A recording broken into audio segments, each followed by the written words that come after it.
मैंने कभी नहीं सोचा था कि मैं इस तरह से एक्ट करूंगा। उसने मुझे ये भी भरोसा दिलाया कि चिंता मत करो, ये बिल्कुल भी इस घटना के बारे में किसी को नहीं बताएगा। इतना सब करने और ढेर सारी रून्स हासिल करने के बाद मुझे कोई पछतावा नहीं था। मैं यहाँ सबको बचाने के लिए नहीं लौटा था, बल्कि उस अल्टीमेट दुश्मन को हराने के लिए आया था। इसलिए मुझे ज़रा भी हिचकिचाना नहीं था और पूरी डिटर्मिनेशन के साथ आगे बढ़ना था। मेरा अगला टारगेट था सेंट्रल आइलैंड। सेंट्रल आइलैंड के सेंटर में खड़ा था एक विशालकाय किला। जब आइलैंड पर लोगों की संख्या 1900 से ज़्यादा हो गई, तब स्पिरिट ने गेम शुरू होने की घोषणा की। सेंट्रल आइलैंड पर सिर्फ 3 चीज़ें मायने रखती थीं। पहला, किले में क्रिस्टल की प्रोटेक्शन करना। दूसरा, यहाँ की यूनिक अंडरग्राउंड डंजन को एक्सप्लोर करना, जो कि ढेर सारी अपॉर्चुनिटीज़ और रिवॉर्ड से भरी थी, जिससे प्लेयर्स तेज़ी से स्ट्रांग हो सकते थे। तीसरा, मॉन्स्टर्स के सिज अटैक्स के तहत 1 महीने तक सर्वाइव करना।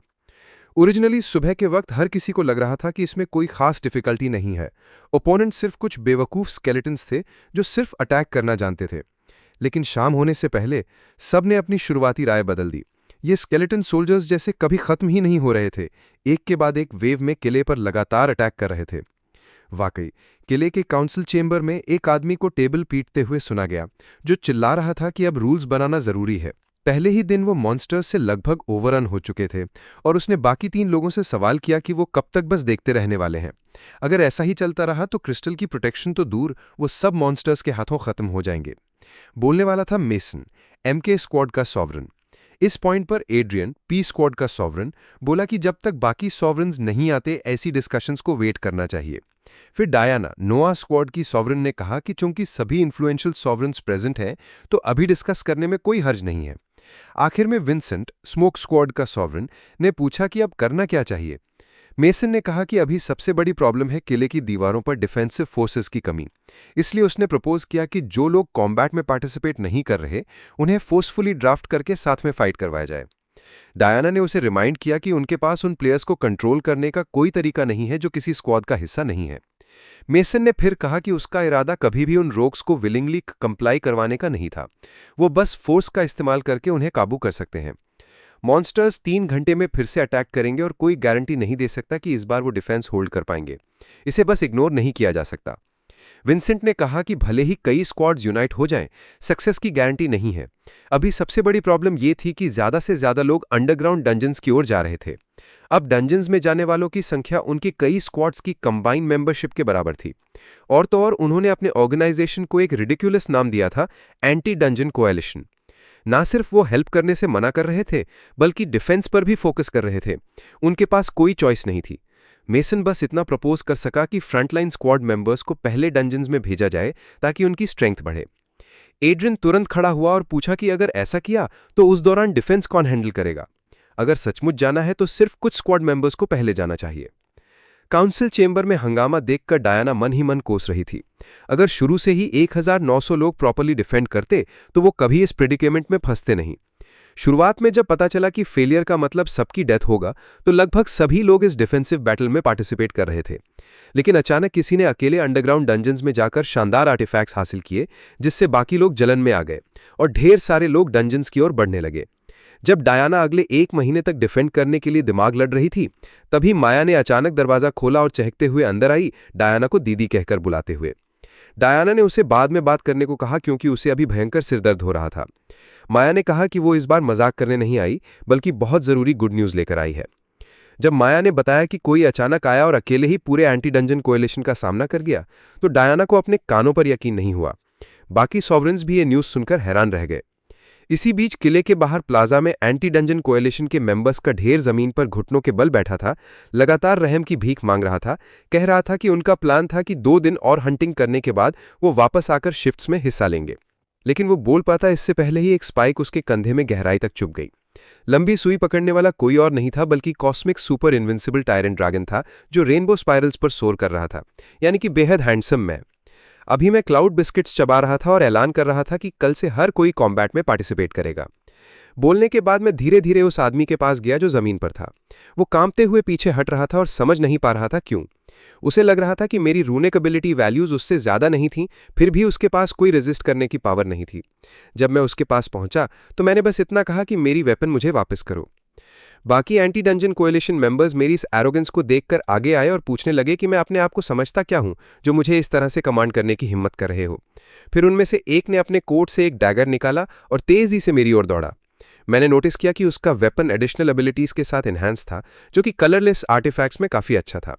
लेकिन वो मेरे पास पहुंच पाता उससे पहले ही मैंने साइड में डॉज किया, एक हथेली से उसकी चेस्ट पर स्ट्राइक किया और साइमल्टेनियसली अपनी रिंग साइलेंस स्किल यूज़ की। इंस्टेंटली उसे लगा कि उसके ब्लेड की स्पेशल प्रॉपर्टीज गायब हो गई हैं और वो अपनी कोई भी स्किल एक्टिवेट नहीं कर पा रहा है। उसे और ज़्यादा शॉक तब हुआ जब एक कॉमन डिवाइन आर्टिफैक्ट भी उसकी स्किन को पियर्स नहीं कर सका। वो सोच भी नहीं सकता था कि मेरी रेजिस्टेंस कितनी हाई होगी। इससे पहले कि वो अपनी सोच पूरी करता, मेरी मुट्ठी पहले ही उसके चेहरे पर क्रैश कर चुकी थी। लेकिन मैंने फेटल ब्लो नहीं दिया क्योंकि वो भी एक बहुत ज़रूरी रिसोर्स था। फिर मैंने बाकियों से माफ़ी मांगी कि मैंने शुरू से ही इतने फोर्सफुल मेथड्स यूज़ किए, क्योंकि मुझे अच्छे से पता था कि अगर मैं तुम बास्टर्ड्स को अच्छे अच्छे शब्दों से मनाने की कोशिश करता तो तुम में से कोई भी नहीं सुनता। मेरी ये बात सुनकर भीड़ में एक भी इंसान ने आवाज़ करने की हिम्मत नहीं की। यहाँ तक कि प्लाजा के ऊपर मौजूद मोनाक्स भी मेरी इस फॉर्मिडेबल पावर से स्टंड हो गए थे। इसके बाद मैंने चारों मोनाक्स को एक मीटिंग रूम में समन किया। मेसन देख सकता था कि मैं वही टॉप टियर पावर हाउस हूं जिसके बारे में एलेक्स ने उसे बताया था, लेकिन मेरे कंधे पर एक मॉन्स्टर बीस्ट क्यों बैठा था? जब सब बैठ गए तो मैंने कहा कि कल से एंटी डंजन कोएलिशन और गिल्ड्स मर्ज हो जाएंगे और दोनों साइड्स बारी बारी से हंटिंग और डिफेंडिंग करेंगे। अगर किसी को कोई ऑब्जेक्शन है तो अभी बोलो। वैसे भी अगर वो तुम्हारे गिल्ड्स में ज्वाइन नहीं करते तो तुम उन्हें कमांड नहीं कर सकते, तो बस कुछ यूजफुल लोगों को चुन लो और अपने गिल्ड्स में वापस ले जाओ। मैंने बाहर के उन बास्टर्ड्स को पहले ही कंट्रोल में कर लिया है, तो तुम्हें किसी और चीज़ की चिंता करने की ज़रूरत नहीं है। डायना को नेचुरली पता था कि ये उनके लिए बेशक एक अच्छी बात है, लेकिन वो समझ नहीं पा रही थी कि मेरा इरादा क्या है ये सब करने के पीछे। अगले ही सेकंड विंसेंट ने अपनी बात रखी, पूछा कि मैं ये सब क्यों कर रहा हूँ। क्योंकि मेरे पास हर किसी को ओवरवेल्म करने की पावर थी, फिर भी मैं किसी गिल्ड में ज्वाइन नहीं कर रहा था। उसे यकीन करना मुश्किल हो रहा था कि मैं ये सब बिना किसी पर्पस के कर रहा हूँ। मैंने उसे बताया कि जब तक वो एक बेसिक सिस्टम रूल्स के साथ बना लेंगे, मैं फिर से इंटरफेयर नहीं करूंगा। लेकिन विंसेंट बार बार पूछता रहा, हो सकता है तुम अचानक अपनी तुम्हारी माइंड बदल जाए और तुम गिल्ड अलायंस को पूरी तरह से वाइप आउट कर दो। ये सुनकर मैं खड़ा हुआ और बोला, मैं इन अगर मगर की बहस में नहीं पड़ना चाहता। तुम्हें बिल्कुल भी फिक्र करने की जरूरत नहीं है कि मैं भविष्य में तुम्हें डिस्ट्रॉय कर दूंगा। बोलते बोलते मेरा शरीर धीरे धीरे उनकी आंखों के सामने फेड होने लगा। ये देखकर सब हैरान रह गए। जल्दी जल्दी अपनी विपन्स निकालकर फाइट के लिए तैयार होने लगे। जैसे ही विंसेंट ने अपनी स्वॉर्ड खींची, उसने बाकियों को वार्न किया, ये शायद कोई इनविजिबिलिटी स्किल हो सकती है, वो अभी भी यहीं खड़ा हो सकता है। अगले ही सेकंड मेरे डैगर का ठंडा स्टील उसके गले पर टच कर रहा था। मैंने वहीं से बात जारी रखी, अगर मैं तुम्हें खत्म करना चाहता तो अभी कर सकता था। तब जाकर विंसेंट को समझ आया कि मैं इनविजिबल नहीं था, मैंने उनकी सारी सेंसेस को डिसरप्ट कर दिया था। डैगर हटाने के बाद विंसेंट अपना बैलेंस खो बैठा और धड़ाम से घुटनों पर गिर गया। उसके गिल्ड मेंबर्स तेजी से आगे आए, वीपन्स खींचे हुए। मैंने उन्हें शांत होने को कहा, मैं तुम्हारा दुश्मन नहीं बनना चाहता, अभी सबसे जरूरी है बाहर के मॉन्स्टर्स से फाइट करना। प्लीज बस अपनी अपनी पोजीशंस में बेस्ट दो, यही मैं चाहता हूं। बाकी सब चुप रहे, जो कि एक टैसिट अग्रीमेंट था। उनके पास मेरे दिए एकमात्र ऑप्शन को एक्सेप्ट करने के सिवा कोई चॉइस नहीं थी। ये सेटल होने के बाद मैं खड़ा हुआ और चला गया। वो अब तक एक दूसरे को मार रहे थे, तो साथ में वर्क करना जरूर डिफिकल्ट होगा, लेकिन मेरे पास उनकी प्रॉब्लम्स के लिए सिंपैथी करने का टाइम नहीं था। मुझे पता था कि ये तो बस शुरुआत है और मेरे पास अभी ढेर सारा काम बाकी है।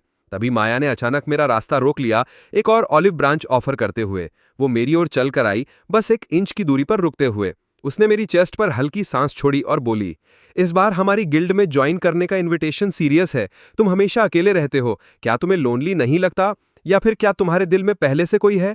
मैंने सुना है कि गंगनम स्टेशन पर तुम एक औरत के साथ काफी क्लोज थे जिसका नाम था एलिना, क्या बात है? वो वहां रुक गई, मेरी ओर देखते हुए। जब उसे कोई रिएक्शन नहीं मिला तो उसे लगा कि शायद उसका गेस गलत था। इस ख्याल के साथ उसने अपनी स्वीट टॉकिंग इनविटेशन जारी रखी, लेकिन मैंने उसे पूरी तरह इग्नोर किया और आगे बढ़ गया। मैंने उसे साफ साफ कहा कि मुझे वॉल चेक करने जाना है। जब मैं काफी दूर निकल गया तब जाकर मैंने एक सांस ली और उस एनॉइंग फ्लर्ट को मन ही मन कोसा। एक और राउंड ऑफ अटैक्स के बाद वॉल पर का सीन बैटल की ब्रूटैलिटी को बयान कर रहा था।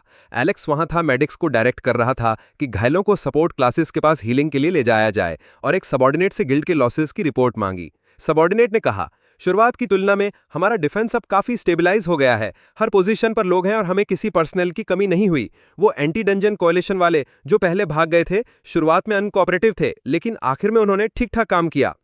रिपोर्ट के बाद एक और गिल्ड मेंबर ने कहा, हमारे लॉसेस इतने सीवियर ना होने की वजह एंटी डंजन कोएलिशन है। मुझे नहीं लगता था कि वो इतना हार्ड फाइट करेंगे। एलेक्स ने जवाब दिया।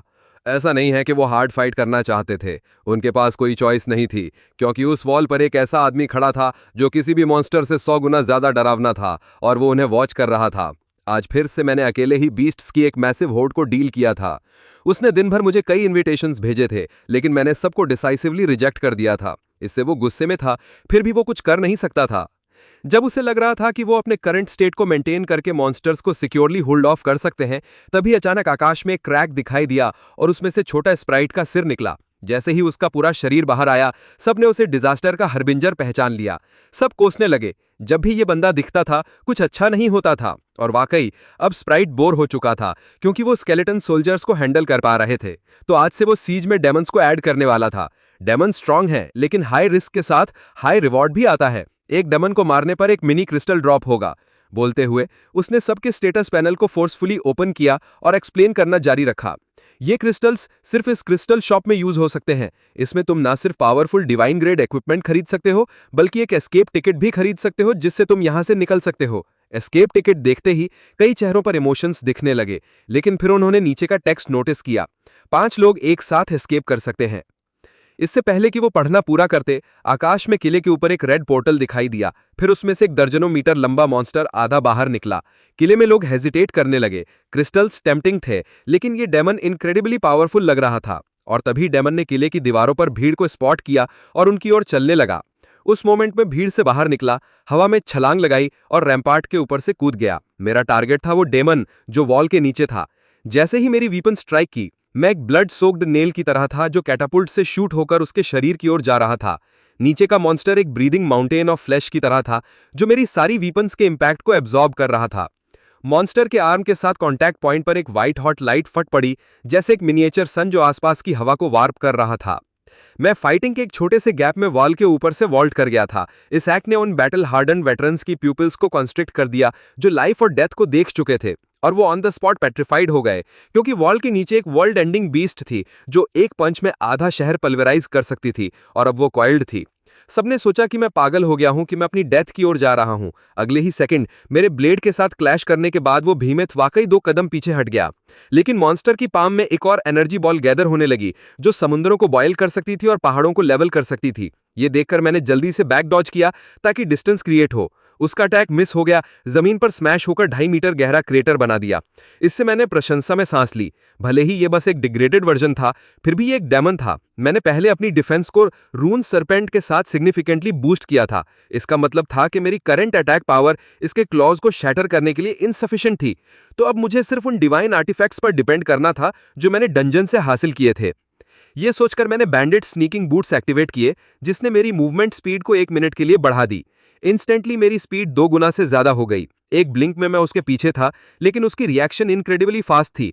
उसने तुरंत मेरे अटैक को डिटेक्ट किया और टर्न करके ब्लॉक किया। जैसे ही व्हाइट ब्लेड ने रेड मेपल को शैटर किया, वीपन्स के क्लैश ने वाइड में एक ट्रेमर भेज दिया। हम दोनों तो ब्लेड्स की तरह थे जो एक दूसरे पर हैक कर रहे थे, ये देखते हुए कि कौन पहले शैटर होगा। मैंने अपनी स्पीड एडवांटेज का यूज करके रिलेंटलेस असॉल्ट लॉन्च किया। आखिरकार मैंने एक ओपनिंग क्रिएट की। मैंने चांस को सीज किया, अपनी वीपन पर ग्रिप टाइट की और फॉरवर्ड लंच किया। फिर उसकी चेस्ट पर पूरी ताकत से स्विंग किया। इससे वो पूरी तरह रेज में आ गया। दर्द से कराहते हुए उसने अपनी पाम में एक और एनर्जी बॉल गैदर करना शुरू किया, लेकिन इस बार उसने लॉन्ग रेंज शॉकवेव अटैक चुना। ये देखकर कि मैं टाइम पर डॉज नहीं कर सकता, मैंने जल्दी से अपनी स्वॉर्ड उठाई और ब्लॉक किया। पावरफुल शॉकवेव ने मुझे 10 मीटर से ज्यादा पीछे फ्लाइंग कर दिया और मैं किले की दीवार से जा टकराया। फॉर्चुनेटली मैंने अपनी ग्रेट स्वॉर्ड में अपनी रिंग से साइलेंट स्किल एम्ब्यू की थी, जिसने उसकी शॉक वेव को नलिफाई कर दिया। वॉल पर लोग अमेजमेंट में डिस्कस कर रहे थे कि मैं अकेले कैसे एक डेमन को भी हैंडल कर सकता हूं। मैसन ने एलेक्स को तैयार होने को कहा कि उन्हें भी इस अपॉर्चुनिटी को सीज करना होगा। एलेक्स ने यह सुना और पूछा, क्या तुम भी फाइट में ज्वाइन करने की सोच रहे हो, सिर्फ इसलिए कि वो बंदा नीचे? वो लोग हैंडल कर सकते हैं, इसका मतलब ये नहीं कि हम भी कर सकते हैं। मेसन ने उससे कहा, भले ही हम ना जाएं, बाकी लोग तो जाएंगे ही। और सचमुच जैसे ही उसने ये बात कही, दीवार से ढेर सारे लोग नीचे की ओर दौड़ पड़े। उनके दिमाग अब उन चमकदार क्रिस्टल्स की लालच में धुंधले हो चुके थे। वो भूल चुके थे कि वो डेमन कितने ताकतवर और खतरनाक थे। जैसे ही वो भी उनके पीछे नीचे जाने वाला था, उसकी बहन ने उसे रोक लिया और कहा, अभी टाइम नहीं आया है। डायना ये देखना चाहती थी कि मेरी लिमिट्स आखिर हैं कहाँ तक। जब मैं उठा तो मैंने उन प्लेयर्स को नोटिस किया जो दौड़ कर आए थे, लेकिन वो ज्यादा करीब आने की हिम्मत नहीं कर रहे थे। वो बस चुपके से मेरे पीछे पीछे चल रहे थे, फाइनल ब्लो मारने की तैयारी में। मैं उनकी नीयत समझ गया था। लेकिन मुझे पता था कि ये मॉन्स्टर अब अपनी रेशियल स्किल यूज करने वाला है। जब ऐसा होगा तो मेरे पीछे वाले इस ग्रुप की मैं देखभाल नहीं कर पाऊंगा। थोड़ी देर बाद वो प्लेयर्स जो दीवार से कूदकर नीचे आए थे, चुपके से डेमन को घेर चुके थे। लेकिन अजीब बात यह थी कि डेमन ने उन्हें रोका नहीं, वो बस चुपचाप खड़ा रहा। जब उसने अपनी हथेली में एक और एनर्जी बॉल इकट्ठा करना शुरू किया तो मैंने एक नज़र में समझ लिया कि ये एक लार्ज स्केल एओई स्किल है। मैंने फौरन बाकियों को चिल्लाकर कहा, पीछे हट जाओ, ये चीज़ तुम्हारे बस की नहीं है। अगर जीना चाहते हो तो मेरे पीछे खड़े हो जाओ। कुछ प्लेयर्स को एहसास हुआ कि कुछ गड़बड़ है और उन्होंने अपने साथियों को पीछे हटने के लिए मनाने की कोशिश की, लेकिन उनके साथी लालच में अंधे हो चुके थे। उनका मानना था कि जितना करीब जाएंगे उतना ही फाइनल ब्लो मारने का चांस मिलेगा और क्रिस्टल उनके हाथ लगेगा। अगले ही पल डेमन की हथेली में एनर्जी पूरी तरह चार्ज हो गई। फिर उसने अपनी मुट्ठी जमीन पर दे मारी, जिससे एक विशाल हाई टेम्परेचर फ्लेम्स की लहर बाहर की ओर फैल गई।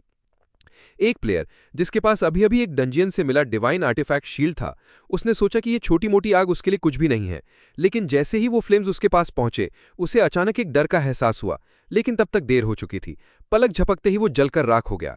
ये देखकर बाकी लोगों ने आखिरकार क्रिस्टल के लिए लड़ने का इरादा छोड़ दिया और भागने लगे। जब वो फ्लेम्स मेरे पास पहुंचने वाले थे, मैंने एक बार फिर अपनी रिंग की साइलेंट स्किल एक्टिवेट की। मैंने अपनी वेपन में उस स्किल को डाला। फिर मैंने अपनी तलवार उठाई और सामने की फ्लेम्स पर जोर से वार किया। मेरी तलवार की ऑरा से टकराने वाली हर आग की लपट तुरंत गायब हो गई। मेरे पीछे और दीवार पर खड़े लोग अपनी आंखों पर यकीन नहीं कर पा रहे थे। मैंने वाकई में एक तलवार से डेमन की फ्लेम्स को बुझा दिया था। हालांकि मेरी वो ग्रेट स्वॉर्ड पकड़ने वाली हथेली थोड़ी सुन्न हो गई थी। जिस डेमन का अटैक मैंने रोका था, वो भी अब अच्छी हालत में नहीं था, लेकिन उसने फौरन फिर से अपनी हथेली में हाई टेम्परेचर फ्लेम्स इकट्ठा करना शुरू कर दिया। बिना किसी हिचक के मैं अपनी तलवार लेकर आगे बढ़ा और उससे फिर से एक भयंकर जंग शुरू कर दी, क्योंकि इस जगह पर सिर्फ मैं ही था जो 3 सर्कल फ्लेम हेल डीमन से डील कर सकता था। बाकी लोग, जो अब क्रिस्टल्स का सपना छोड़ चुके थे, सुरक्षित दूरी पर पीछे हट गए और जंग देखने लगे। इसके बाद की जंग ने एक बार फिर सबके मेरे बारे में सोच को रीडिफाइन कर दिया। किसी ने नहीं सोचा था कि मेरे और उनके बीच का गैप इतना बड़ा हो सकता है। वो हैरान थे कि क्या मैं वाकई उनके जैसा ही एक प्लेयर हूं। हमारा हर क्लैश एक साधारण अटैक नहीं था, ये 2 एक्सट्रीम पावर्स का टकराव था। स्टील की ठंडी सख्ती और चमकती गर्मी का मुकाबला, इंसानी जिद और किसी अनजान पावर का टकराव। मेरी इस जबरदस्त ताकत को देखकर विंसेंट को एक अनहोनी का एहसास हुआ।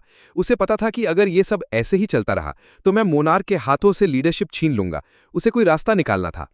आखिरकार मैंने अपनी ब्लू व्हाइट लाइट ब्लेड को डायगनल स्लैश में नीचे लाया। ब्लेड एक ठंडी चमक के साथ झिलमिलाई। इसके किनारे बिजली के स्पार्क्स के साथ चटक रहे थे और इसकी नोक पहले से ही मॉन्स्टर के सीने में धसी हुई थी। उस जंग के खत्म होने के बाद कुछ दिन पलक झपकते बीत गए। जब माया दीवार के पास मेरा इंतजार कर रही थी, तभी एलेक्स उसके पास आकर बोला, यहां वेट करने की जरूरत नहीं है। यह सुनकर माया ने सिर घुमाया और पूछा कि उसका मतलब क्या है। एलेक्स ने कहा कि यहां वेट करना बेकार है, क्योंकि वो खुद काफी टाइम से मेरा इंतजार कर रहा था, लेकिन कभी मुझसे मिल नहीं पाया। माया की नीयत सामने आते ही उसने जल्दी से सिर फेर लिया और एलेक्स के दावे को नकार दिया। उसने कहा कि वो मेरा इंतजार नहीं कर रही थी। लेकिन एलेक्स को लगता था कि माया भी उसी तरह मेरे पीछे थी जैसे वो एक मोनार्क के ऑर्डर पर मेरे पीछे था। उसने माया से पूछा, तुम्हें गिल्ड अलायंस में हाल की अस्थिरता और इसके पीछे के कारणों के बारे में पता होगा ना? ये सुनकर माया ने उसकी ओर देखा और पूछा कि अचानक ये बात क्यों? एलेक्स कुछ और कहने वाला था, तभी उसने पीछे मुड़कर कंफ्यूज माया को देखा और पूछा, क्या हुआ? एलेक्स ने कहा कि मुझे लगा कि अभी कोई हमें देख रहा था, शायद मेरा वहम होगा। उसी पल सड़क के ऊपर एक शीशे की खिड़की के पीछे विंसेंट चुपके से उन दोनों को देख रहा था। फिर उसने अपने पीछे खड़े सबॉर्डिनेट से कहा, वो लड़का मार्कस, उसने डेमन पर मोनोपोली कर रखी है। इतना टाइम बीत गया लेकिन हमें अभी तक कोई यूजफुल इन्फॉर्मेशन नहीं मिली। इसका मतलब यह है कि उसने कोई स्पेशल मूव नहीं किया। सबॉर्डिनेट ने बताया कि गिल्ड मेंबर्स उसे चुपके से मॉनिटर कर रहे हैं, लेकिन हमें पता चला कि डिफेंस और डेमन हंटिंग के अलावा वो कभी कभी डंजियन जाता है। वो लगभग कभी रेस्ट नहीं करता। उसके कारण डिफेंसिव बैटल्स तो आसान हो गए हैं, लेकिन एक और प्रॉब्लम खड़ी हो गई है। जो लोग गिल्ड्स में शामिल नहीं हुए वो अब बार बार गिल्ड मेंबर्स को उकसाने लगे हैं। विंसेंट को इसकी उम्मीद थी, जब तक मैं एक दिन भी गिल्ड में शामिल नहीं होता, मेरी नकल करने वाले और लोग जरूर सामने आएंगे। आखिरकार मोनार्क्स के अंडर यूनाइटेड गिल्ड्स भी मेरी बात मान रही थी।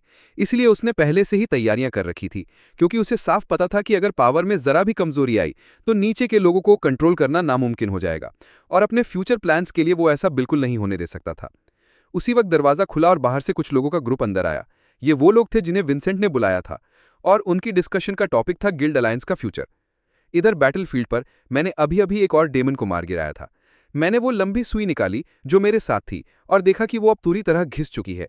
पिछले कुछ दिनों की लगातार बैटल्स ने एक और हथियार को उसकी लाइफ के अंत तक पहुंचा दिया था और मुझे उसे फेंकना पड़ा। मेरे लगातार हाई इंटेंसिटी बैटल्स करने की 2 वजहें थी। एक तरफ मुझे 60 क्रिस्टल्स इकट्ठा करने थे ताकि मैं वो चीज़ हासिल कर सकूं, और अभी जो डेमन मैंने मारा वो मेरा 60वां था।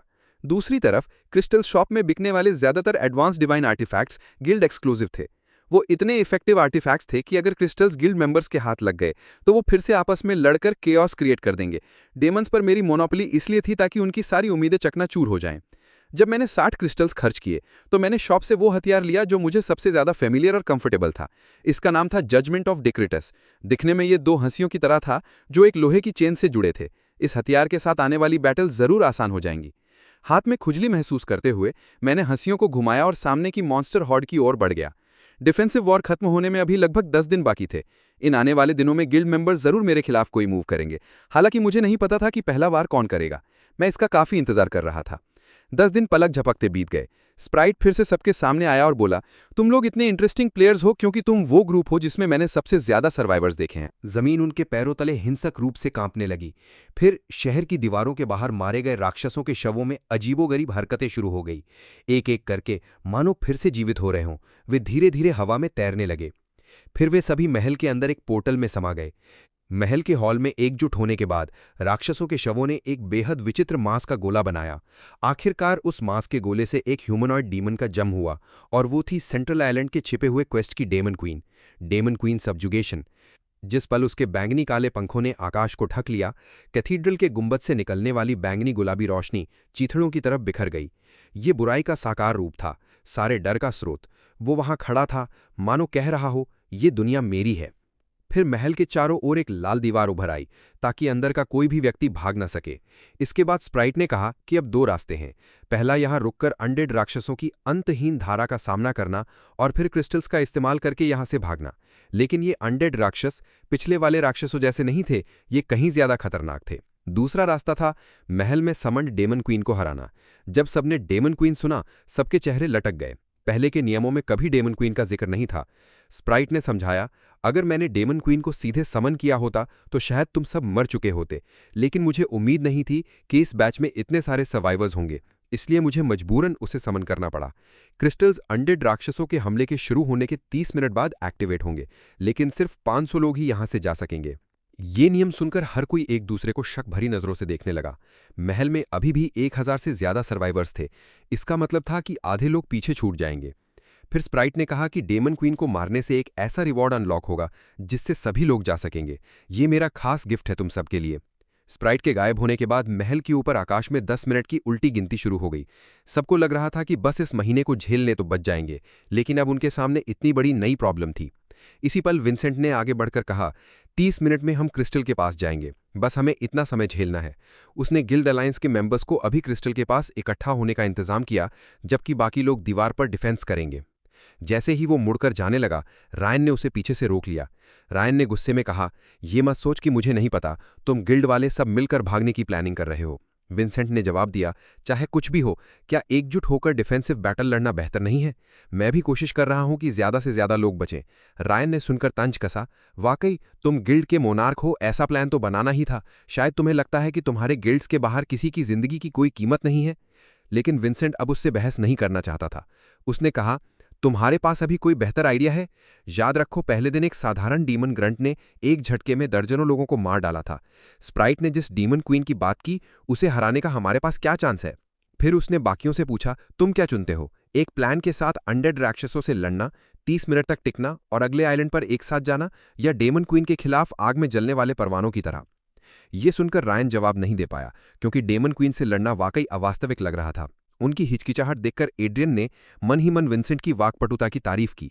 उसका जीन गिल्ड और स्मोक गिल्ड अभी एलाइड थे, तो अगर विंसेंट लीड लेता तो वो भी सेफली रिट्रीट कर सकता था। अचानक मैं भीड़ से बाहर निकला। मैंने कहा, डेमन क्वीन को मारने से ही सब बच सकते हैं। मुझे बाहर आते देखकर विंसेंट और एड्रियन मन ही मन कोसने लगे कि मैं फिर से उनके प्लान्स में दखल दे रहा हूं। विंसेंट मेरे पास आकर पूछा, क्या तुम्हें डेमन क्वीन को हराने का पूरा भरोसा है? मैंने सच बोलते हुए कहा, मैं निश्चित तौर पर नहीं कह सकता, लेकिन मुझे यकीन है कि अगर हम क्रिस्टल की तरफ गए तो मरने वालों की संख्या निश्चित तौर पर 500 से ज्यादा होगी, शायद उससे भी ज्यादा। मेरे ये शब्द सुनते ही बिना गिल्ड वाले लोग मेरे पीछे खड़े होने लगे, मेरी लीड फॉलो करने को तैयार। रायन ने सोचा, इतना सब होने के बाद आखिरकार मुझे भी इस लड़के के पीछे चलना पड़ेगा। जल्दी ही सारे बिना गिल्ड वाले लोग डेमन क्वीन सब्जुगेशन टीम में शामिल हो गए। आखिरकार मैसन का एमके गिल्ड और डायना का नोआ गिल्ड भी शामिल हो गया। ये स्थिति देखकर एड्रियन को डर सा लगने लगा। पहले तो उनके गिल्ड्स बिना गिल्ड वालों को जोर जबरदस्ती दबा सकते थे, लेकिन अब सिर्फ विंसेंट और उसका गिल्ड बचा था, तो उन्हें दूसरा रास्ता सोचना पड़ा। एड्रियन ने तुरंत सोचा कि जब बैटल शुरू होगी तो सीन जरूर केओटिक होगा।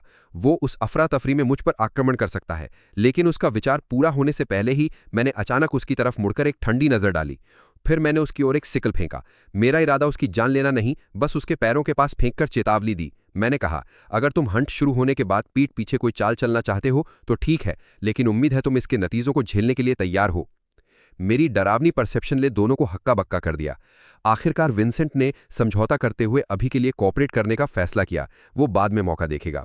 सिचुएशन क्लियर करने के बाद मैंने कहा, अब बस एक चीज बाकी है खत्म करने की। ये कहते हुए मैं धीरे धीरे उस क्रिस्टल की ओर बढ़ा जो भागने का रास्ता था। क्रिस्टल के पास पहुंचकर मैंने अपने हाथ की चेन को जोर से लपेटा और उसे क्रिस्टल के चारों ओर कस दिया। जैसे जैसे मैंने अपनी पकड़ और सख्त की, क्रिस्टल आखिरकार अनगिनत टुकड़ों में बिखर गया। विंसेंट और एड्रियन ने कभी नहीं सोचा था कि मैं इतना एक्सट्रीम कदम उठाऊंगा। एड्रियन ने कांपते हुए पूछा, तुम ये क्या कर रहे हो? मैंने उनसे कहा, ये चीज वैसे भी बेकार हो जाएगी जब हम महल में डेमन क्वीन से लड़ने जाएंगे।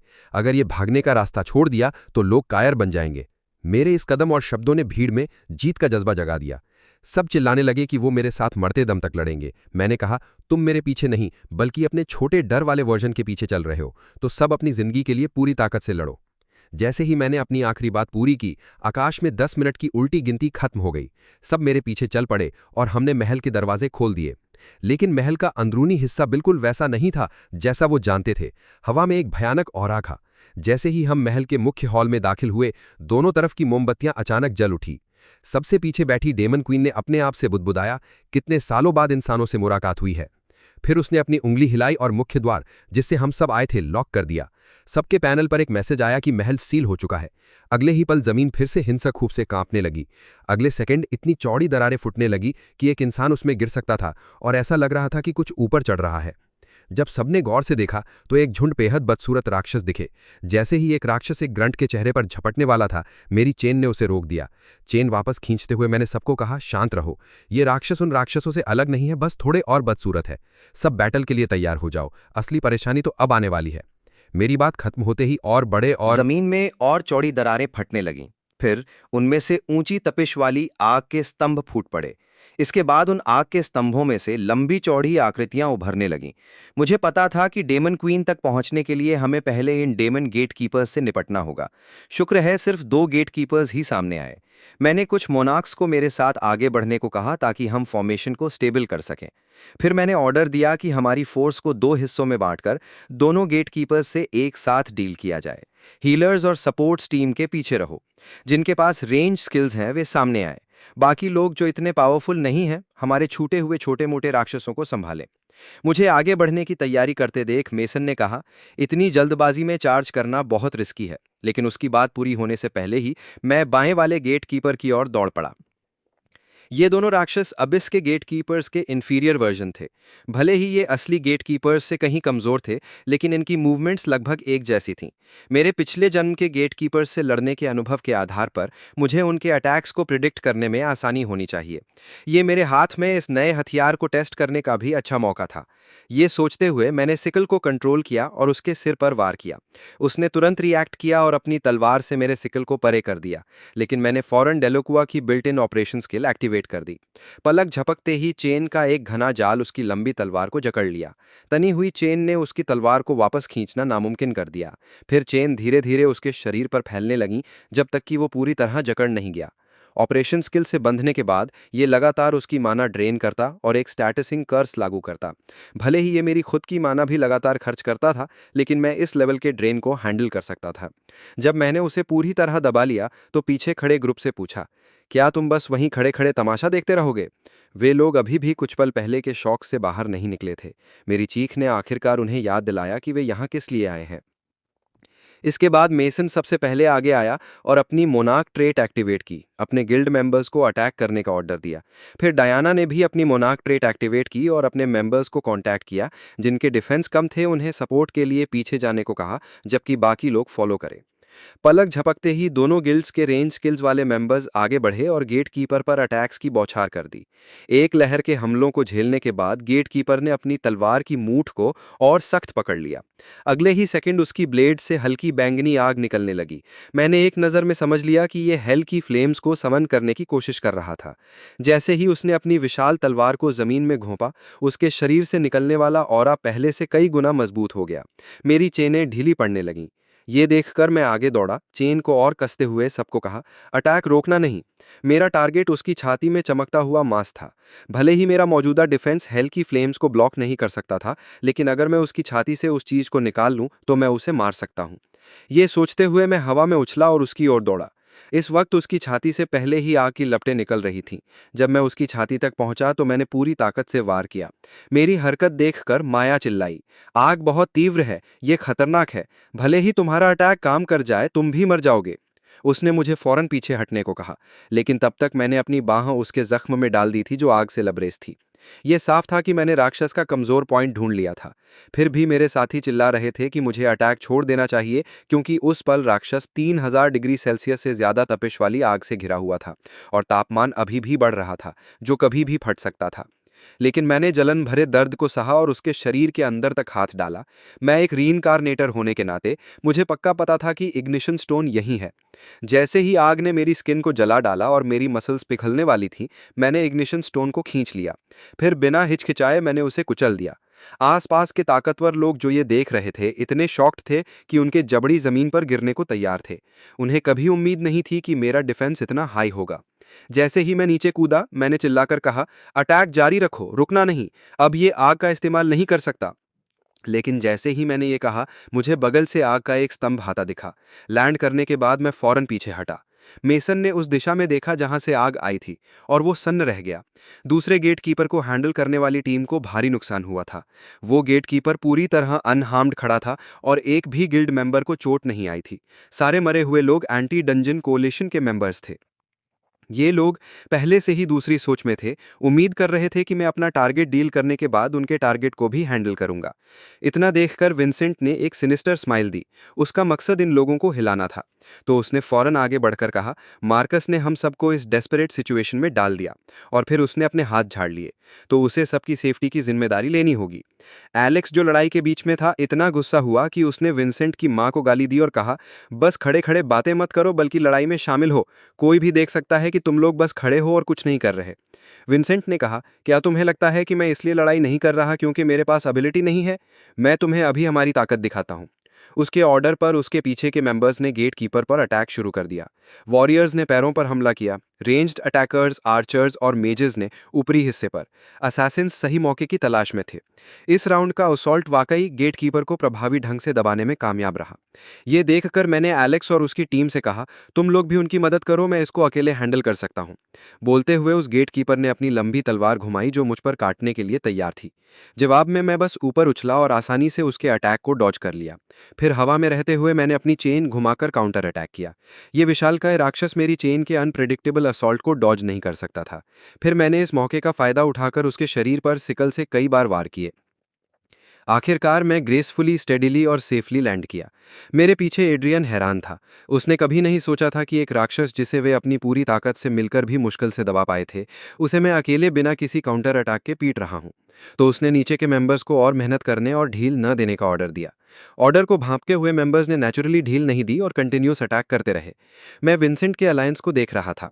शायद ये सिर्फ अपनी ताकत दिखाने के लिए नहीं था, लेकिन अभी सबसे इंपॉर्टेंट था इस राक्षस को डील करना। बाकी बातें इंतजार कर सकती थीं। ये सोचते हुए मैंने एक बार फिर अपनी चेन फेंकी और गेट कीपर को बांध लिया। फिर मैंने उसकी छाती पर 2 भारी वार किए। उसके दर्द में सिर उठाने का फायदा उठाकर मैंने उसकी गर्दन पर लटक गया। आखिरकार एक तेज हरकत के साथ मैंने उसका सिर काट दिया। लैंड करने के बाद मेरी उंगलियां पीली पड़ गई थीं, क्योंकि मैंने सिकल के हैंडल को कैजुअली हुक किया था। ब्लेड एक गहरे बैंगनी हेलो में लिपटी थी। इसका एज छाया में छिपा था। सिर्फ इसके स्पाइन पर उकरे गए एंटीक सिजिल्स हल्की चांदी की रोशनी में चमक रहे थे, मानो कोई सील किया हुआ कर्स हो। दूसरी तरफ की लड़ाई भी अब अपने अंत के करीब थी। भीड़ के लगातार हमलों की लहरों के साथ दूसरा गेट कीपर भी धड़ाम से गिर पड़ा। इस मोमेंट एड्रियन उस गेट कीपर के ड्रॉप किए हुए क्रिस्टल के साथ आया और उसने इसे शॉप में किसी बेटर आर्टिफैक्ट के लिए एक्सचेंज करने की इच्छा जताई। लेकिन विंसेंट पहले अपने स्मोक गिल्ड का यूज करना चाहता था। एड्रियन ने विंसेंट को याद दिलाया कि उनकी मौजूदा अलायंस कई सॉवरेन्स के एक साथ काम करने से बनी थी और उन्हें पहले अलायंस को और मजबूत करने की प्रायोरिटी देनी चाहिए। विंसेंट ने क्रिस्टल लेते हुए बस इतना कहा, एड्रियन तुम निश्चिंत रहो। उनकी बातचीत सुनकर मेसन को हैरानी हुई कि ये अलायंस कब बनी थी। डायना ने बताया कि उसने अभी इसके बारे में पूछताछ की थी और पता चला कि ये लोग चुपके से ऑपरेट कर रहे थे। भले ही उसे नहीं पता था कि उन्होंने डिसएग्रीइंग सॉवरेन्स को एकजुट करने के लिए कौन से तरीके इस्तेमाल किए, लेकिन उनकी जॉइंट ऑपरेशन काफी ऑर्गेनाइज्ड लग रही थी। डायना का मानना था कि इसका मुख्य कारण वो इंसान था जिसने उनमें क्राइसिस का सेंस जगाया था। फिर उसने मेरी ओर देखा, हैरान कि मैं बिल्कुल बेपरवाह क्यों लग रहा था। वो और मेसन मेरे पास आए और अलायंस के बारे में बताया। मैंने कहा, मुझे इसकी जानकारी पहले से थी। जब तक वे ओपनली डायरेक्ट एक्शन नहीं लेते, हमें उनकी चिंता करने की जरूरत नहीं है। मेरे पास पहले से ही एक काउंटर स्ट्रैटेजी तैयार है। एलेक्स और बाकी लोग पास आए और सुझाव दिया कि अगर वे लोग बैटल में शामिल हो जाए तो मेरे लिए चीजें आसान हो सकती हैं। लेकिन माया को अभी भी शक था। उसने कहा, अगर वे लोग फिर से एकजुट हो गए और किसी ने भी एक्शन नहीं लिया तो क्या होगा? मैं इन स्कमबैग्स की मदद नहीं करना चाहती। मेसन ने कहा कि इस जगह से निकलने के लिए हमें डेमन क्वीन को खत्म करना होगा। तो अगर हमें जिंदा रहना है तो हमारे पास लड़ने के सिवा कोई चारा नहीं है। डायना ने इधर उधर देखा और महसूस किया कि माहौल कुछ अजीब था। हर कोई शिकायत कर रहा था ये सोचकर कि मैं अकेले डेमन क्वीन को हैंडल कर लूंगा। इसलिए उन्हें लग रहा था कि इस हालत में अलायंस में शामिल होकर बाहर से डिफेंड करना बेहतर होगा, जिससे उनकी सर्वाइवल की चांस बढ़ सकती है। तभी कोई आगे बढ़ा और सबको चिल्लाकर कहा, अगर जिंदा रहना चाहते हो तो शिकायत करना बंद करो। अब सिर्फ एक रास्ता है, डेमन क्वीन को हराओ। ये कहकर वो मेरे पास आई और अपना परिचय दिया। मेरा नाम जेसी है। फिर उसने धीरे धीरे अपना हाथ मेरी छाती की ओर बढ़ाते हुए पूछा, क्या तुम वही लेजेंडरी मार्कस हो? ये देखकर माया इतनी गुस्से में थी कि उसके बाल मानो खड़े हो गए। लेकिन जेसी के मेरे शरीर को छूने से पहले ही मैंने उसका हाथ झटक दिया और पूछा, तुम क्या करना चाहती हो? जेसी ने कहा, मेरा कोई और मकसद नहीं था, बस तुम्हें किसी से इंट्रोड्यूस कराना चाहती थी।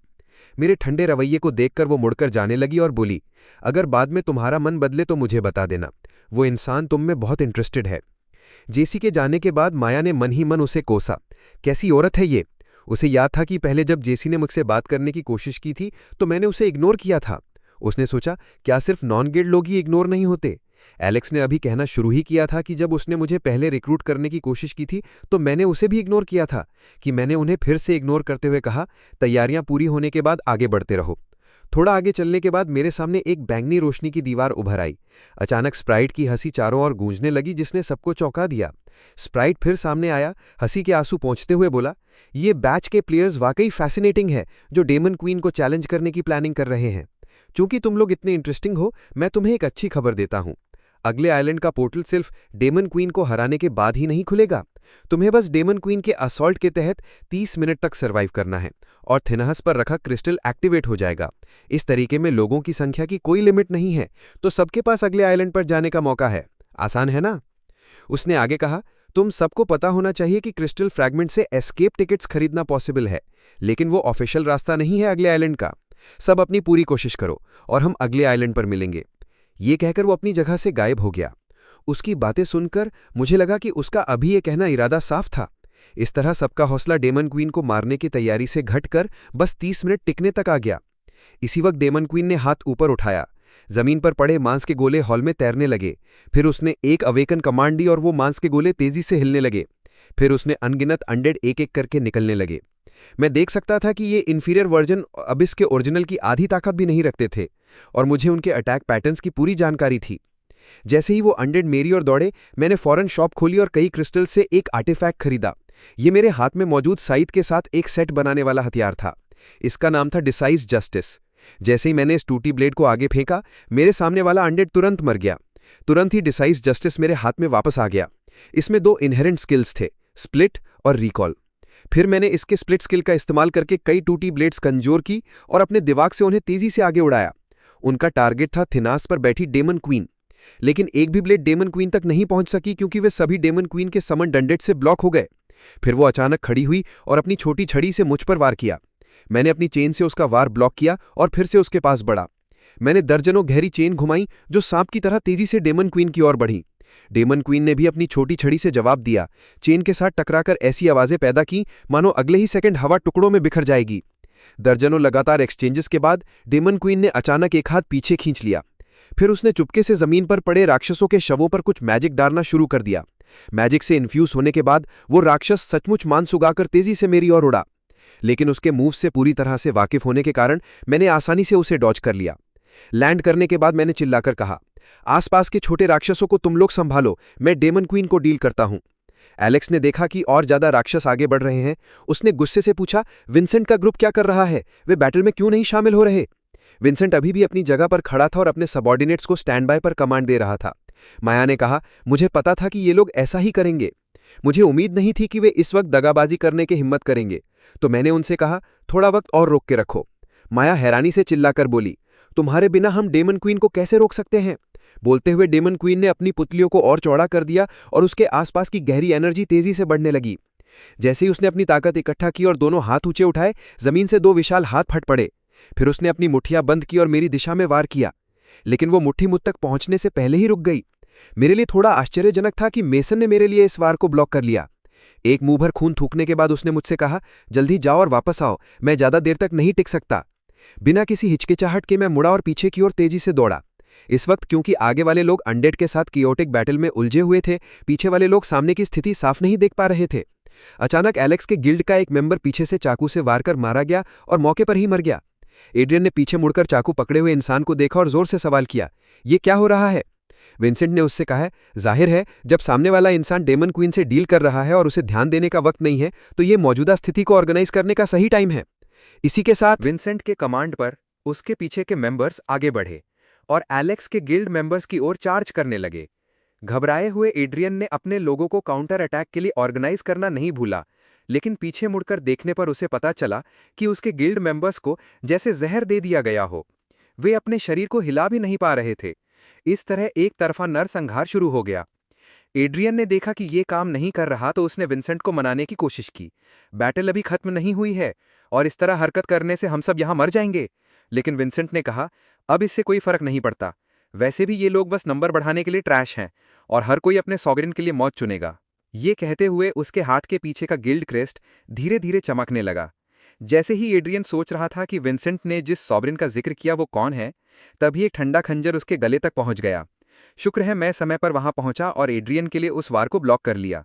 फिर मैंने अपनी छोटी ब्लेड वापस खींचते हुए विंसेंट से पूछा, आखिरकार तुमने अपना असली चेहरा दिखा ही दिया। पीठ पीछे साजिश रचने की तुम्हारी आदत हमेशा की तरह कंसिस्टेंट है। विंसेंट ने पहले पूछा, इस वक्त तुम सामने डीमन क्वीन को डील करने की बजाय यहां क्यों हो? लेकिन अब बहुत देर हो चुकी है। जैसे ही उसने बात खत्म की, उसके गिल्ड मेंबर्स एक साथ मेरी ओर बढ़े और मुझे घेर लिया। फॉल सॉवरेन, तुमने आखिरकार अपनी पूंछ दिखा दी। ब्लैक सॉवरेन की वो पूंछ जिसे ट्यूटोरियल में खत्म करना जरूरी है। विंसेंट ने फिर कहा, भले ही हम तुम्हें हरा न सकें, लेकिन तुम्हें रोक जरूर सकते हैं, और ऐसे में सामने लड़ रहे लोग आखिरकार डीमन क्वीन के हाथों मारे जाएंगे। उसने कहा कि वो पहले से ही मरने के लिए तैयार था, लेकिन उससे पहले वो मुझे अपने साथ हेल में जरूर ले जाएगा। उसके बोलने के बाद मैं आगे बढ़ा और कहा, लगता है तुमने कुछ गलत समझ लिया। मैं यहां तुम्हें रोकने नहीं आया हूं, बल्कि एक प्रपोजल देने आया हूं, एक बहुत अच्छा प्रपोजल। मेरी बात सुनकर विंसेंट के दिल की दृढ़ता हल्की सी डगमगाने लगी। सीन अब सामने के बैटलफील्ड पर वापस आया। एलेक्स पहले से ही कांप रहा था, मुश्किल से अपनी तलवार को स्थिर रख पा रहा था। सोच रहा था कि मैं इतनी देर से गया हूं और अभी तक वापस क्यों नहीं आया। नतीजन एक पल की लापरवाही में उसने एक राक्षस को अपने पास से निकल जाने दिया। जैसे ही वो राक्षस पीछे के लोगों को नुकसान पहुंचाने वाला था, मैं समय पर वहां पहुंचा और अपनी चेन उस पर फेंक दी। पहले मैंने उसके बदबूदार मुंह को लपेटा, फिर अपने हाथों से हल्का सा जोर लगाकर मैंने उसे टुकड़ों में चीर डाला और आखिरकार ग्रेसफुली लैंड किया। इस पल मेरी कूलनेस को धरती के आयाम से डिफाइन नहीं किया जा सकता था। ये कॉस्मिक थी, सुपर इन्विंसिबल टेरानोसॉरस जो सुनहरी पवित्र कवच पहने हुए एक विशाल इंजन ड्राइव करते हुए आकाश में स्पाइरल कर रहा था, गैलेक्सी से बाहर निकल रहा था और पैरेलल यूनिवर्स के सेंटर में 10,000 सितारों को डेटोनेट करते हुए इस एक्सट्रीम कूलनेस के कॉन्सेप्ट को बमुश्किल सिमुलेट कर सकता था। अपना डिस्प्ले खत्म करके उठने के बाद डायना दौड़कर मेरे पास आई और पूछा, तुम क्या करने गए थे? मैंने ज्यादा कुछ नहीं कहा, बस इतना बताया कि मैं अगले स्टेप के प्लान की तैयारी करने गया था। तभी पास से एक जोरदार धमाका हुआ और सबने देखा कि माया उड़कर गिर पड़ी। कुछ देर तक उनके साथ लड़ने के बाद डीमन क्वीन को बहुत बोरियत महसूस होने लगी, तो उसने फिर से अपनी मुट्ठी समन की, सब कुछ खत्म करने की तैयारी में। उसकी मुट्ठी को आते देखकर मैंने पहले तेजी से पीछे डॉज किया और उसी समय अपनी छोटी ब्लेड डीमन क्वीन की ओर फेंक दी, साथ में चेन भी घुमाई। पलक झपकने में अनगिनत छोटी ब्लेड्स चेन के साथ मिलकर डीमन क्वीन को 180 डिग्री पर घेर लिया। लेकिन जब वे उसके पास पहुंचे तो उन्होंने उस पर अटैक नहीं किया, बल्कि तेजी से उसके चारों ओर चक्कर लगाने लगे, चेन का इस्तेमाल करके उसे जकड़ लिया। जब उसने छटपटाने की कोशिश की तो कई ब्लेड्स तुरंत दिशा बदलकर उसके शरीर में घुस गए। इससे आखिरकार वो गुस्से में आ गई और उसके आसपास की गहरी एनर्जी फिर से बढ़ने लगी। आसपास की चेन अपनी लिमिट तक खिंच गई। जब डायना मदद के लिए आगे बढ़ने को तैयार हुई तो मैंने अपने हाथ से उसे रोक दिया। एलेक्स ने हैरानी में पूछा, तुम उन्हें क्यों रोक रहे हो? उसकी बात पूरी होने से पहले एक पर्पल एनर्जी बॉल हमारी ओर उड़ा। मैं उस एनर्जी बॉल से टकराया और पीछे धकेल दिया गया। सबने अभी तक साफ से नहीं देखा था कि क्या हुआ था। तभी हॉल में एक जोरदार धमाके की आवाज गूंजी और किसी को साफ नहीं दिख रहा था कि मैं हिट हुआ या नहीं, लेकिन उन्हें यकीन था कि मैं इतनी आसानी से नहीं हार सकता। अचानक माया को कुछ दिखा और उसने सबको ऊपर देखने को कहा। जब सबने गौर से ऊपर देखा तो पाया कि मैंने उस वार को बिना किसी खरोच के डॉज कर लिया था। फिर मैंने अपनी छोटी ब्लेड्स की स्प्लिट स्किल का इस्तेमाल किया, कई ब्लेड्स कमजोर की और उन्हें जमीन की ओर फेंक दिया। लेकिन इस बार टारगेट डीमन क्वीन नहीं थी, बल्कि उसके शरीर पर जकड़ी चेन थी। जब मैंने उसकी सारी चेन को जमीन पर पिन कर दिया तो जितना ज्यादा वो छटपटाती उतनी ही तेजी से लोहे की चेन सिकुड़ती। आखिरकार खुद को सपोर्ट न कर पाने के कारण वो भारी भरकम घुटनों पर गिर पड़ी। जिस पल मैं लैंड किया मैंने अपनी साइथ निकाली और जोरदार से एक स्लैश मारा। डीमन क्वीन जो डॉज नहीं कर सकी, उसे वो वार झेलना पड़ा। आसपास के लोगों ने देखा कि मेरा अटैक वाकई डीमन क्वीन पर असर कर रहा था, लेकिन डीमन क्वीन बिल्कुल भी गुस्से में नहीं थी। उसने दिन की सबसे जोरदार हंसी छेड़ दी और कहा, मुझे बहुत समय बाद इस लेवल का दर्द महसूस हुआ है। ये कहने के बाद उसके शरीर से अचानक तीव्र गहरी एनर्जी फट पड़ी और उसका ऑरा एकदम कई लेवल्स ऊपर चढ़ गया। ये अटैक मुझे अभूतपूर्व दबाव महसूस कराने लगा। अचानक बगल से एक भाला उड़ा। भले ही इसकी ताकत उसकी त्वचा को भेदने के लिए काफी नहीं थी, लेकिन इसने उसके हाथ में अभी कंडेंस किए हुए एनर्जी बॉल को तितर-बितर कर दिया। मैंने मुड़कर देखा तो पाया कि वो भाला डायना ने फेंका था। डीमन क्वीन ने उसकी ओर देखा और एक तिरस्कार भरा भाव दिखाया। फिर उसने एक अनडेड को कंट्रोल करके डायना पर झपटने के लिए तैयार किया और पहले इस छोटे मोटे कीड़े को मार डालो। शुक्र है माया समय पर प्रकट हुई और अपनी तलवार से उन अनडेड्स को तितर-बितर कर दिया। डायना को पता था कि वो लोग डीमन क्वीन के सामने टिक नहीं सकते, तो समय खरीदने का मकसद पूरा होने के बाद उसने तुरंत रिट्रीट का आदेश दे दिया। लेकिन भला डीमन क्वीन उन्हें इतनी आसानी से जाने देती? तो एक बार फिर से अपनी एनर्जी इकट्ठी करके उसने अपनी उंगली धीरे धीरे नीचे की। जिस दिशा में उसने इशारा किया वहां मैं घुटनों पर बैठा था, पूरी तरह थक चुका। उसे साफ पता था कि यहां सिर्फ मैं ही उसके लिए खतरा बन सकता हूं। बस अगर वो मुझे मार दे तो बाकी सब उसके रहमो करम पर होंगे। जैसे ही एनर्जी बीम मेरी जगह पर टकराई, उस पावरफुल इम्पैक्ट ने आसपास के लोगों को कई मीटर पीछे धकेल दिया। यहां तक कि उस इम्पैक्ट की बची खुची ताकत भी इतनी खौफनाक थी कि सबके मन में सवाल उठा, क्या मैं वाकई इस इंटेंस अटैक से बच सकता हूं? जब सबने मेरी दिशा में देखा तो धुएं के बीच से एक आकृति उभरती दिखी। फिर एक नीली रोशनी चमकी और एक डैगर धुआं चीरते हुए तेजी से आगे बढ़ा और आखिरकार डीमन क्वीन के दूसरे दिल में सटीक निशाना लगाते हुए घुस गया। इस पल मैंने भी अपनी आखिरी बची ताकत उस डैगर को खींचने में लगा दी थी। डीमन क्वीन ने अपनी सीमाओं की शिकायत की, बोली कि अगर उसे अपनी असली ताकत इस्तेमाल करने की इजाजत होती तो ये अटैक कैसे कामयाब हो सकता था। ये सुनकर सबके चेहरों पर हैरानी छा गए। क्या डीमन क्वीन के पास अभी भी कोई और ट्रिक बाकी थी? लेकिन तभी एस्केप का प्रतीक वो क्रिस्टल चमकने लगा। सबके चीयर्स के बीच सिस्टम ने प्रॉम्प्ट दिया कि कंडीशंस पूरी हो चुकी हैं और क्रिस्टल पोर्टल खुल गया है। लेकिन मेरा चेहरा फिर से सीरियस हो गया, क्योंकि डीमन क्वीन अभी भी गायब नहीं हुई थी और उसके आसपास की डार्क एनर्जी और भी इंटेंस हो गई थी। मेरे पिछले जन्म की यादों के हिसाब से डीमन क्वीन को यहीं डिफीट हो जाना चाहिए था, लेकिन जो अगला हुआ उसने मेरी आंखों की पुतलियां तुरंत फैला दी। जो शरीर अब तक डिसिपेट हो जाना चाहिए था वो फिर से रिकंडेंस होने लगा। इतना ही नहीं, उसने अपने एबिस से ओरिजिनल बॉडी को इस शेल में फोर्सिबली समन कर लिया। जैसे ही वो हम सबको एक झटके में खत्म करने की तैयारी कर रही थी, तभी स्प्राइट अचानक प्रकट हुआ और उसने उंगली उठाकर डीमन क्वीन से कहा, बस कोई ट्यूटोरियल जोन में अपनी ओरिजिनल बॉडी की पावर इस्तेमाल करने की हिम्मत करता है। ये बोलकर हवा में एक विशाल हथेली प्रकट हुई और डीमन क्वीन को अपनी मुट्ठी में जकड़ लिया। स्प्राइट ने फिर कहा कि नियम तोड़ने की सजा मिलेगी। बिना उसकी इजाजत के यहां ऐसा करने की हिम्मत? नियमों के मुताबिक उसे वापस बुलाया जाएगा। बोलते बोलते उस हथेली ने डीमन क्वीन पर और दबाव डाला। यह सुनकर डीमन क्वीन ने शिकायत की कि स्प्राइट ने न सिर्फ उसे इस जगह पर लाया बल्कि उसकी एबिलिटीज को रिस्ट्रिक्ट भी किया, जिसके चलते उसे इन नीच इंसानों से चोट लगी। उसने गुस्से में चिल्लाकर कहा कि वो जा नहीं सकती, उसे इन सारे कीड़ों को मारना है। ये स्प्राइट की अथॉरिटी को चैलेंज करना था। एक सेकंड में स्प्राइट ने उसे अपनी ताकत से क्रश कर दिया। दुश्मन होने के बावजूद हमें ये तरीका कुछ हद तक क्रूअल लगा, लेकिन स्प्राइट ने फिर से मुस्कुराते हुए कहा, सब लोग टेंशन न लें, ऐसे वायलेशंस को मैं हैंडल कर लूंगा। अब टाइम है इस लेवल के रिवॉर्ड सेटल करने का। बहुत कम लोग इस डीमन क्वीन को हरा पाते हैं, सो मैं सबको कॉन्ग्रेचुलेट करना चाहता हूं। आगे स्प्राइट ने कहा कि चूंकि डीमन क्वीन का रिवॉर्ड सिर्फ एक है तो वो मुझे देगा, क्योंकि मैंने सबसे ज्यादा कंट्रीब्यूशन दी है। बोलते बोलते मेरे हाथ में एक डार्क रेड स्टोन प्रकट हुआ।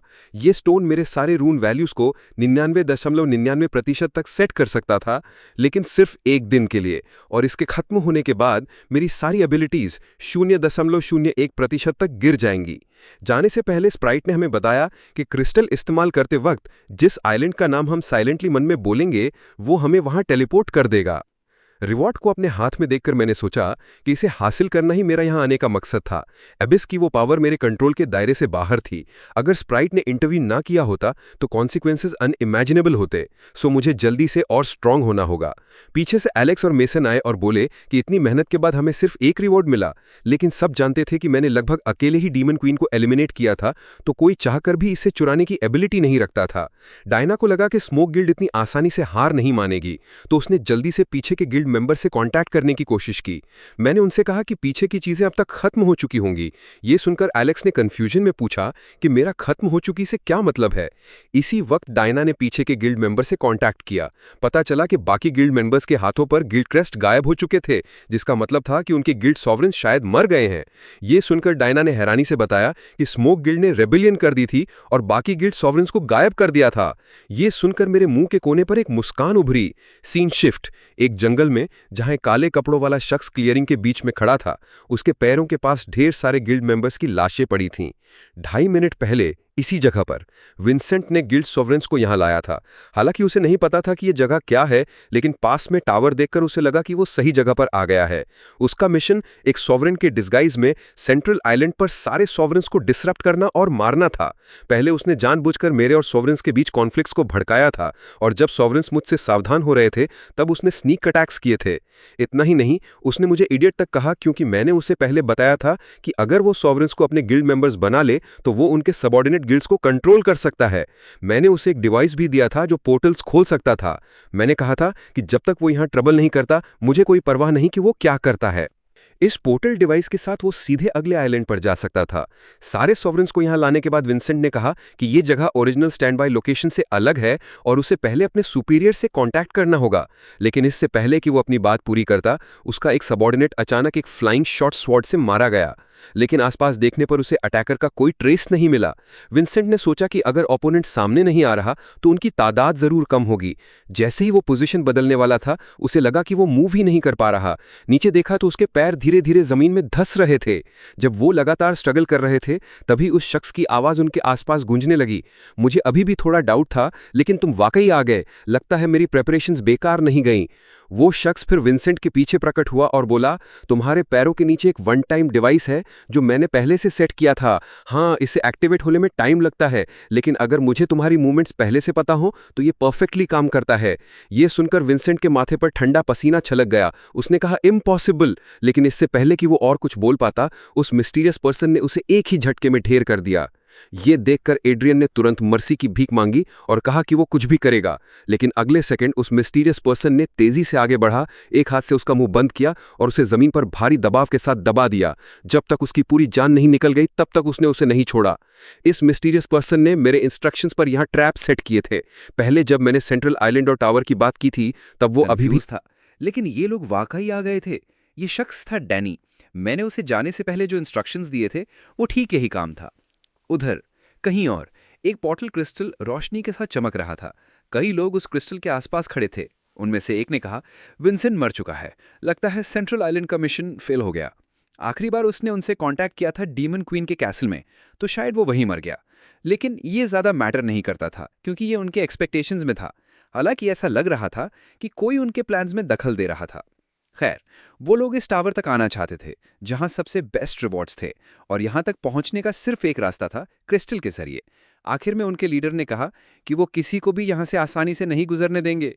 ये बोलकर उनके हाथों में वही क्रेस्ट जल उठा जो विंसेंट के पास था। सीन शिफ्ट, सेंट्रल आइलैंड के कैसल में मैंने बच्चे को ये सर्वाइवर्स को समझाया कि मैप पर सैकड़ों छोटे छोटे आइलैंड्स हैं और इन आइलैंड्स को मोटे तौर पर 3 स्टेजेस में बांटा गया है। हम पहले स्टेज का स्टार्टिंग पॉइंट पार कर चुके थे। जिस सेंट्रल आइलैंड पर हम अभी थे वो दूसरा स्टेज था। ट्यूटोरियल को कंप्लीट करने के लिए हमें तीसरे स्टेज के आइलैंड्स तक पहुंचना होगा। तीसरे स्टेज के आइलैंड्स में एक टावर आइलैंड है जो हाई रिवॉर्ड्स दे सकता है, लेकिन मैंने उन्हें एडवाइस दी कि वो टावर आइलैंड पर ना जाएं। बोलते बोलते मैंने अपने स्पेशल पॉकेट से मॉन्स्टर मीट निकाला और खाने लगा। बाकी लोग बिलबिडॉर्ड होकर मुझे देख रहे थे, समझ नहीं पा रहे थे कि मैं उन्हें टावर आइलैंड जाने से क्यों रोक रहा हूं। मुझे उनकी कंफ्यूजन समझ आई तो मैंने कहा, जरा सोचो, इस सेंट्रल आइलैंड ने ही हम सबको लगभग वाइप आउट कर दिया था। अगर तुम लोग और स्ट्रांग होने से पहले मर गए तो सब कुछ बेकार हो जाएगा। मैं सिर्फ वार्निंग दे रहा हूं, जाना है या नहीं ये तुम्हारा डिसीजन है। ये बोलकर वो लोग प्राइवेटली डिस्कस करने लगे कि क्या करना चाहिए। थोड़ी देर बाद डायना आगे आई और पूछा कि क्या मैं भी टावर आइलैंड नहीं जा रहा। जब हम डिस्कस कर रहे थे, पास में खड़ी जेसी अपनी कान खड़े करके सुनने की कोशिश कर रही थी, लेकिन आखिर में वो साफ सुन नहीं पाई और चली गई। मैंने डायना से कहा कि चाहे वो किसी भी आइलैंड पर जाएं, वो रिवॉर्ड्स पा सकते हैं और स्ट्रांग हो सकते हैं। डायना को लगा था कि मैं स्ट्रांग होने के लिए अपनी जान जोखिम में डाल दूंगा, लेकिन अब मुझे ऐसा बोलते सुनकर उसे लगा कि मैं भी टावर आइलैंड नहीं जा रहा। मेसन ने सबसे पहले साइलेंस तोड़ा और मेरे प्रपोजल से अग्री किया। हालांकि सॉवरेन्स के गायब होने के बाद उसने बाकी प्लेयर्स को कन्विंस किया था, जिससे उसका गिल्ड ड्रामेटिकली ग्रो कर गया था। लेकिन अभी सब इंजर्ड थे और उन्हें रेस्ट और रीऑर्गेनाइजेशन की ज़रूरत थी। वो मेरे पास आया और थैंक यू बोला। उसने कहा, अगर तुम ना होते तो शायद यहाँ मौजूद हर कोई मर चुका होता। मैंने उसका बढ़ाया हुआ हाथ नहीं लिया, लेकिन इस बार उसे इग्नोर भी नहीं किया और बोला, फिर मिलेंगे। फिर उसने एलेक्स और अपनी टीम मेंबर्स को बुलाया और जाने की प्रिपरेशन करने लगा। डायना ने भी मेरी एडवाइस मानकर दूसरे आइलैंड्स पर जाने का फैसला किया। जल्द ही क्रिस्टल के सामने एक पोर्टल खुला। बाकी लोग भी टावर आइलैंड जाने का प्लान छोड़ चुके थे, क्योंकि अगर मैं भी प्रिपेयर्ड नहीं था तो वो तो बिल्कुल नहीं। ये देखकर मैंने उनसे कहा कि वो पहले जाएं, क्योंकि मुझे अभी कुछ काम बाकी थे। एलेक्स और बाकी लोग जाने के बाद डायना ने माया से पूछा कि अगर वो मुझे गुड बाय कहना चाहती है तो कर ले। माया ने जिद्दी होकर कहा कि वो नहीं चाहती। पोर्टल में घुसने से पहले वो लोग मुड़े और मुझसे बोले, गुड लक कहने से बेहतर है कि हम गुड बाय कहें। आखिरी ग्रुप के जाने का इंतजार करने के बाद मैंने मुड़कर जेसी से पूछा कि तुम अभी तक क्यों नहीं गई। ये सुनकर जेसी ने कहा कि मैं पहले जाऊं, मुझे अभी कुछ चीजें कंफर्म करनी है। मैंने कहा, जो चाहे करो, और पोर्टल की तरफ मुड़ गया। गायब होने के पल में मैंने बहुत धीमी आवाज में कहा, लगता है अगले आइलैंड पर मिलेंगे। हालांकि जेसी ने मेरे होंठ हिलते देखे, लेकिन सुन नहीं पाई कि मैंने क्या कहा। अकेले रह जाने के बाद उसने अपना हाथ उठाया और वही क्रेस्ट प्रकट हुआ जो टावर आइलैंड वालों के पास था। उसने रिपोर्ट किया कि ये लोग आपस में फुसफुसा रहे थे, तो वो एग्जैक्टली सुन नहीं पाई कि वो कौन से आइलैंड पर जा रहे हैं, लेकिन कुछ लोग शायद टावर आइलैंड जा रहे होंगे। ये मैसेज मिलते ही एम्बुश ग्रुप ने तुरंत कॉम्बैट रेडीनेस में आ गया। लीडर ने भी क्रिस्टल को गौर से देखा, फिर पास पड़ा एक मशेटी उठाया और एक तेज मूवमेंट में क्रिस्टल की ओर कूदा, आज का पहला शिकार मारने के इरादे से। लेकिन जब पोर्टल से एक आकृति धीरे धीरे साफ होने लगी तो वो शॉक्ड रह गया, क्योंकि बाहर निकलने वाला कोई और नहीं बल्कि जैसी थी, जिसने अभी अभी उसे रिपोर्ट किया था।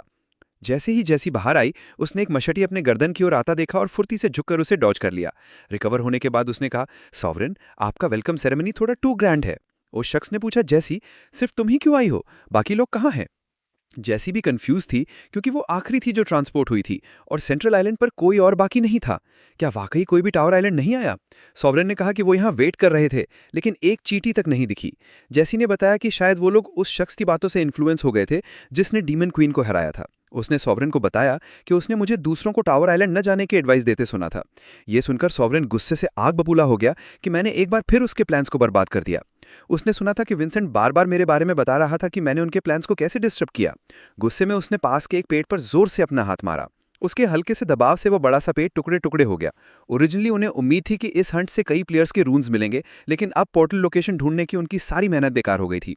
सॉवरेन ने पूछा कि उसे पता है कि मैंने दूसरों को यहाँ आने से क्यों रोका। जैसी ने कहा कि शायद मार्कस उन लोगों को प्रोटेक्ट करना चाहता था, क्योंकि उसने मुझे डेंजरस सिचुएशंस में आगे बढ़ते देखा था और मैंने कभी किसी को मारा नहीं।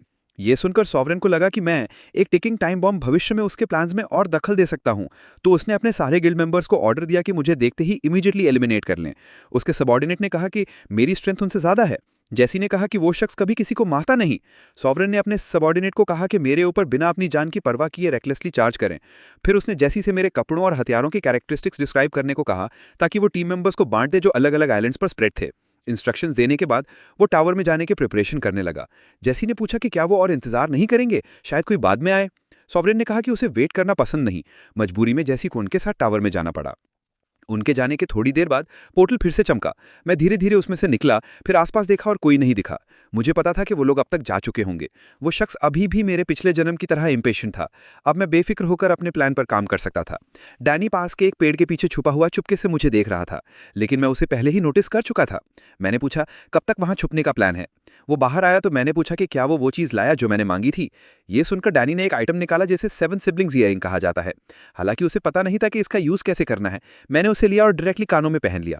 मैंने उसकी तारीफ की कि इस बार उसने अच्छा काम किया, लेकिन जब डैनी ने मेरी ओर दोबारा देखा, उसका चेहरा तुरंत लाल हो गया, क्योंकि उसने